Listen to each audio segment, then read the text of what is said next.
1절에서 12절까지의 말씀입니다. 출애굽기 3장 1절에서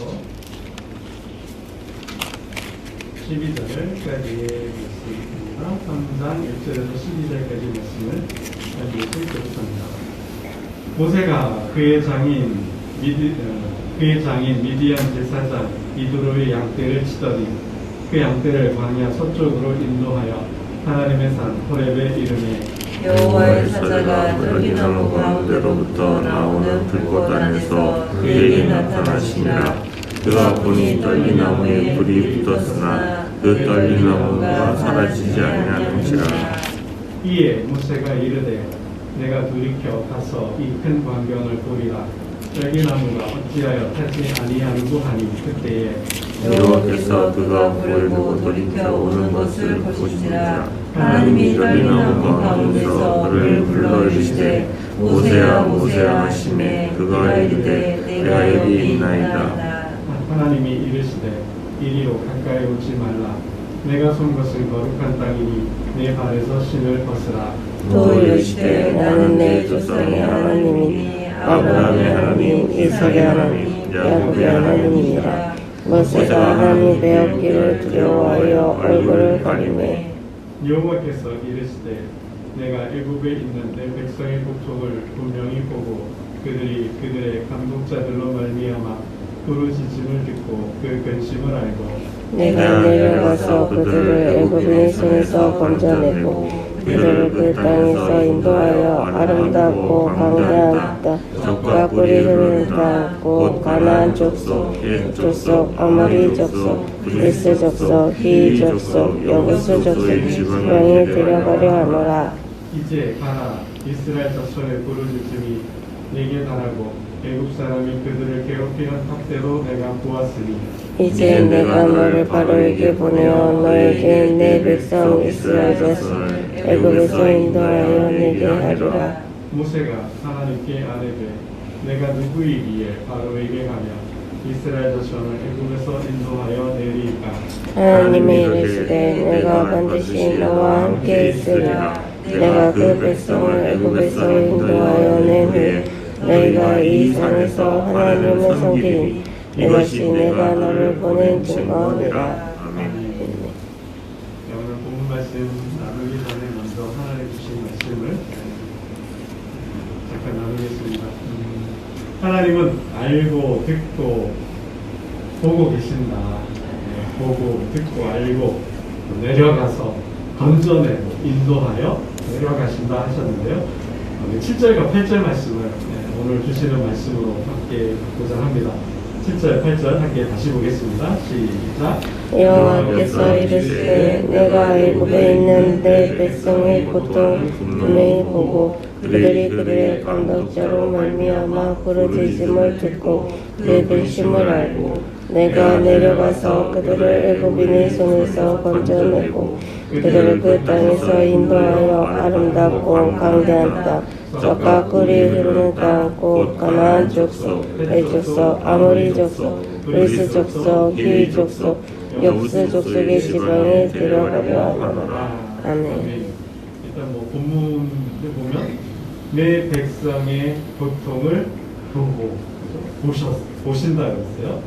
그리고 그들의 감독자로 말미암아 부르짖음을 듣고 들으시고 그 삶의 고통, 고난, 근심, 그 아픔들을 눈물을 알고 거기까지가 아니죠. 그래서 행동도 하시는 거예요. 하늘에만 계신 게 아니라 내려오셔서 건져내고 그리고 그 땅에서 인도하여 지방으로 데려가려 하십니다. 가나안 땅으로 데려가려 하십니다. 행동하시고 또 혼자 따로 행동하시는 게 아니라 함께 하시면서 함께 하시면서 동행하며 인도하신다라는 말씀인데요. 오늘 새벽을 배운 저와 여러분의 삶, 우리 교회 가운데도 적용해 볼 수 있을 것 같습니다. 하나님은 불꽃 같은 눈동자로 보고 계신다 그랬고요. 또 부르짖은 기도를 들으신다 하셨고 그러니까 아시는 것도 그게만 그래서 하늘에만 계신 것이 아니라 사자를 보내든 군대를 보내든 하나님 직접 오셔서 그 아픔에서 그 삶의 현장에서 건져내어 인도하여 데려가신다 하셨습니다. 오늘 새벽을 깨운 저와 여러분의 삶, 직장과 일터, 또 모든 건강 속에 하나님이 이러한 은혜가 있기를 주님의 이름으로 축원합니다. 여러분, 오늘 본문은 하나님께서 모세를 부르시는 이야기입니다. 일명 떨기나무 사건을 통해서 모세를 부르시는데요. 그 내용을 잠깐 보면 모세가 양을 쳤습니다. 그죠? 하루는 하나님의 산 호렙에 이르러서 양을 치는데 이상한 광경을 목격한 거죠. 저쪽에 나무가 하나가 있는데 이제 불타는 나무를 본 거죠. 이게 왜 갑자기 불이 났을까? 불이 붙었을까? 이렇게 보니 신기하게도 나무가 타는데 불이 붙었는데 아니 나무가 타면은 재가 돼가지고 이게 사라져야 되잖아요. 그걸 자꾸 계속 타고 있는 거죠. 나무는 멀쩡한 거예요. 나무는 멀쩡한데 불은 타고 있고 그게 사라지지는 않고 계속 타고 있는 모습을 본 거죠. 참 이상하다. 그래서 이제 가까이 다가가서 어찌된 영문인지 이렇게 보려고 하는데 그 불 가운데서 하나님의 음성이 탁 들려오는 거죠. 이제 이런 떨기나무 사건을 통해서 모세가 하나님의 부름을 받는 장면인데요. 이 장면을 통해서 모세가 갖는 감정이 있어요. 모세가 갖는 감정이 있는데 이 모습을 보고 두려워했다고 말씀하고 있습니다. 몇 절인가요? 모세가 이 광경을 보고 두려워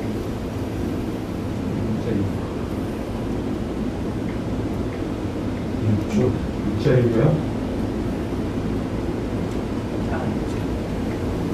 6절인가요? 네, 6절 말씀. 갑자기 눈에서 사라져가지고. 네, 6절 말씀 함께 보겠습니다. 시작. 또 이르시되 나는 내 조상의 하나님이니 아브라함의 하나님, 이삭의 하나님, 야곱의 하나님이냐. 모세가 하나님 되었기를 두려워하여 얼굴을 가리니. 이거 모든 종교적으로 볼 때 어떤 강력한 초연상적인 경험을 하는 거죠. 어떤 이제 기독교 영성적으로 신앙적으로 보면 하나님 체험, 하나님 임재, 하나님 경험하는 체험인데 그 경험을 하고 나면 남는 감정이 두려움이라는 게 경외의 감정이 생긴다는 거죠. 어떤 거룩한 감정, 이게 이제 그 두려움이 거룩한 감정으로 가는데요. 이게 이제 아주 신비감이죠. 굉장히 어떤 보통 일상적인 삶 속에서는 경험할 수 없는 그런 독특한 체험이죠. 근데 그 체험이 두려움으로 경험이 된다는 거예요. 그 두려움이 신비감 속에서 두려움, 그리고 이제 거룩한 감정으로 나아가게 되는데 성경의 대부분의 하나님 체험들, 하나님을 체험한 사람들이 보면 그런 두려움을 갖죠. 그래서 이스라엘 백성들은 하나님을 만나면 보면 죽는다, 그런 생각을 가지고 있는데요. 이거는 뭐 베드로가 갈릴리 바다에서 주님을 만났을 때도 비슷한 감정을 갖죠.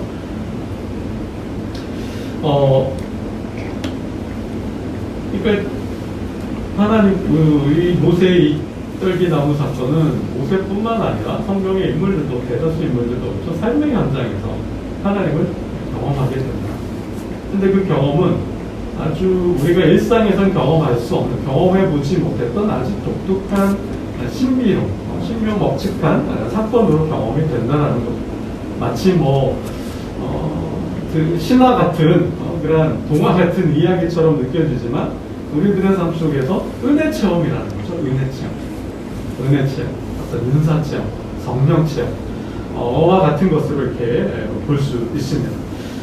성경에도 보면 이러한 체험들은 보통 콜링, 부르심, 소명의 사건으로 나아가고 있어요.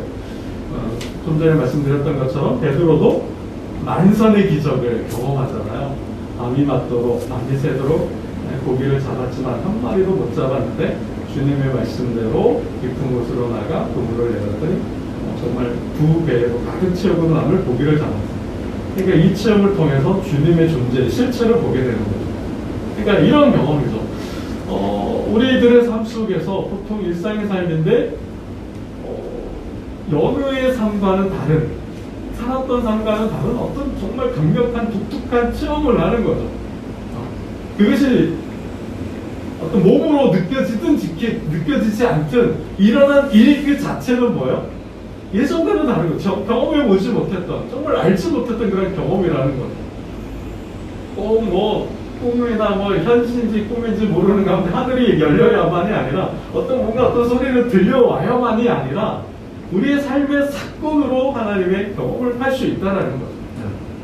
뭐 비용은 뭐 하루 배상 10만 원 벌다가 갑자기 뭐 100만 원, 1000만 원을 번다든지 뭐 우리가 이례적으로는 뭐 어떤 지병을 갖고 있었는데 그 지병이 뭐 기도하는 중에 또 뭐 안수를 받거나 어떤 예배하는 중이든 뭐 이렇게 갑자기 낫는 그런 경우도 있잖아요. 뭐 병이 낫거나 또 아니면 정말 풀리지도 그 누구도 풀릴 수 없었던 그 삶의 문제들, 뭐 돈의 문제든 뭐 관계의 문제든 어떤 문제가 되었던 그것이 뭐 기도하는 중이든 예배하는 중이든 낫는다라는 거죠. 이러한 체험들이 있다라는 거죠.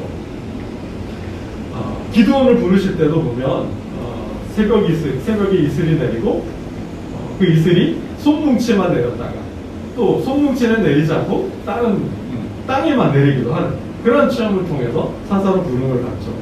아니면 뭐 이사야 같은 경우는 성전에서 하나님 보좌 환상을 본다거나 또 사무엘은 어린 사무엘이 못 알아들으니까 엘리 제사장이 하나님이 너를 부르시는 것 같다. 그러니 또 그 음성이 들려오면 주여 종이 말씀하옵소서 주의 종이 듣겠네요. 이렇게 대답하라는 거죠. 뭐 엘리사 같은 경우는 스승 엘리야가 병거를 타고 하늘로 올라가는 거를 체험을 한다든지 사도 바울은 다메섹으로 가는 길에 부활하신 주님을 만나잖아요. 뭐 이제 이런 거죠. 그러니까 우리들의 삶 속에서 뭐 뽕나무를 농사를 짓다가 뭐 밭을 갈다가 하나님을 만나고 뭐 뽕나무를 재배하다가 만나기도 하는데요.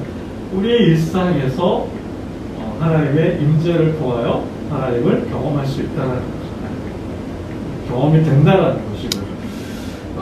근데 이제 문제는 왜 하나님께서 모세를 찾아오셨는가?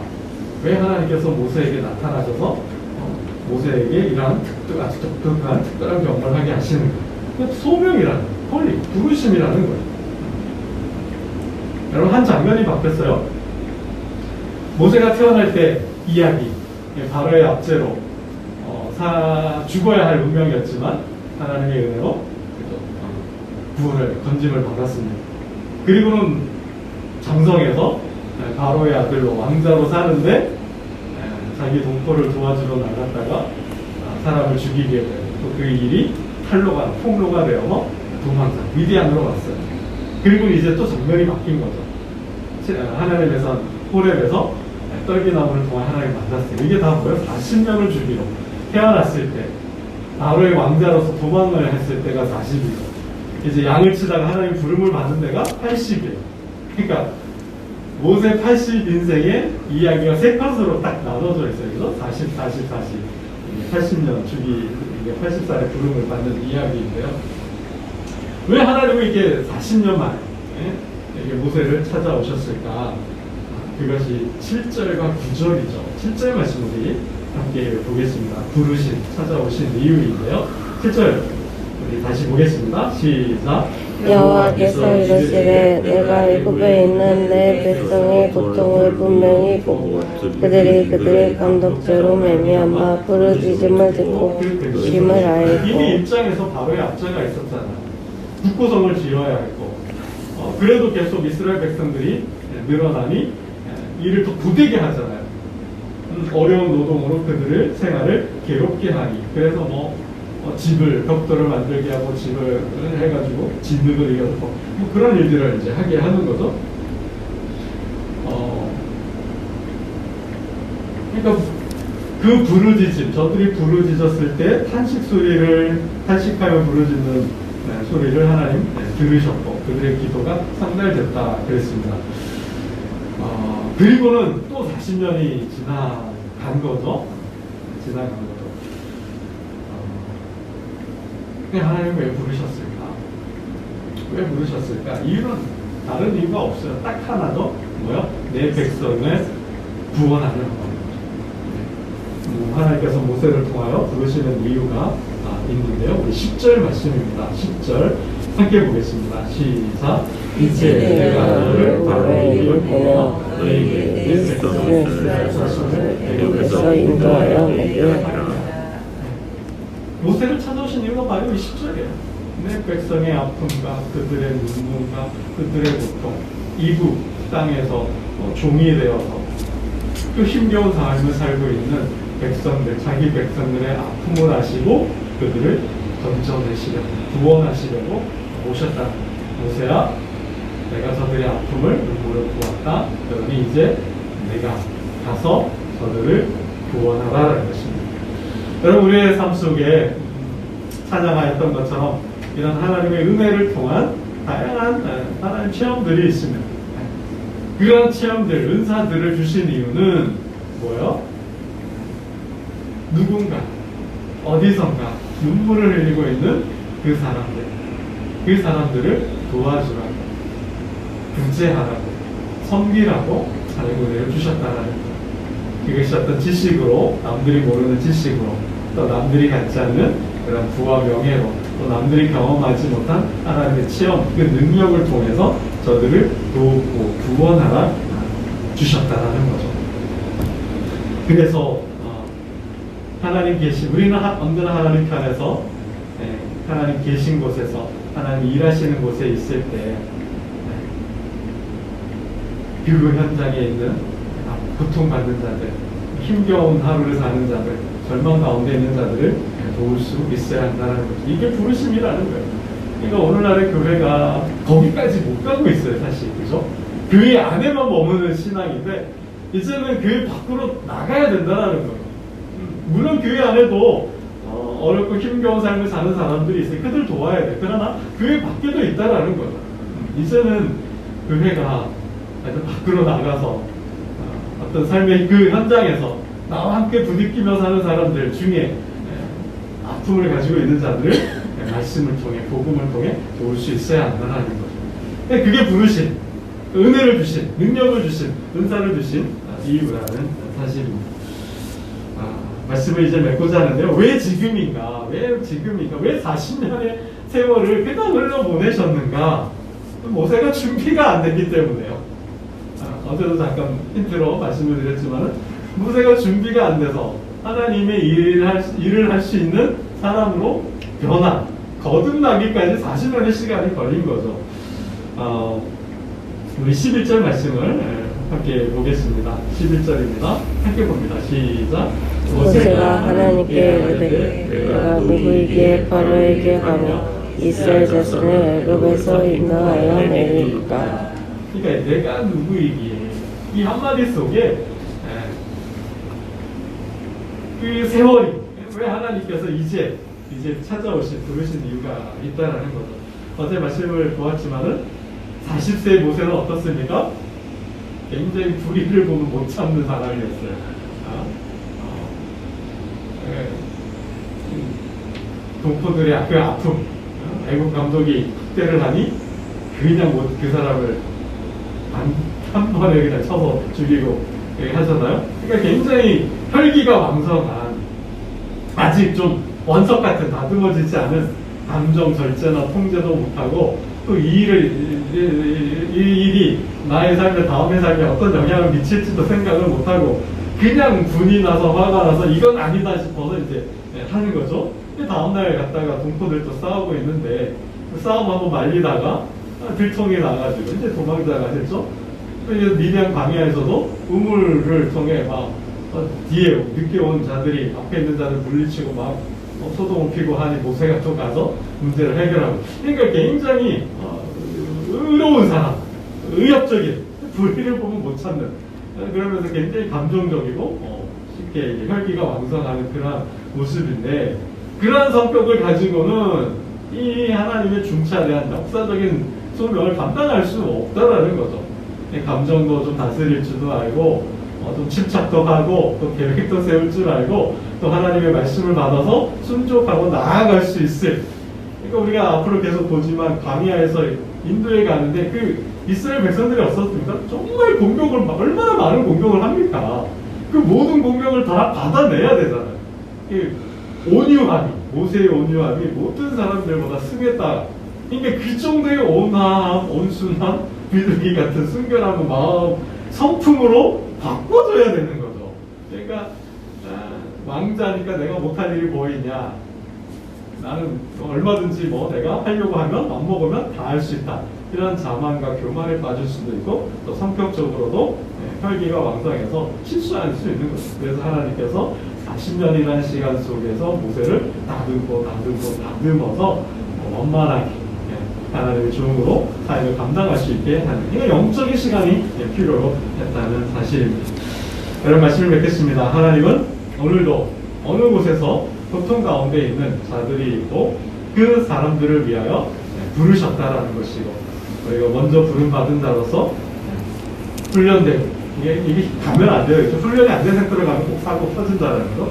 그래서 우리가 영적으로 귀한 훈련 속에서 그 사명을 잘 감당하신 교회와 가정과 일터와 오늘도 눈물을 흘리는 자들의 눈에서 눈물을 닦아주는 저와 여러분 되시기를 주님의 이름으로 축원합니다.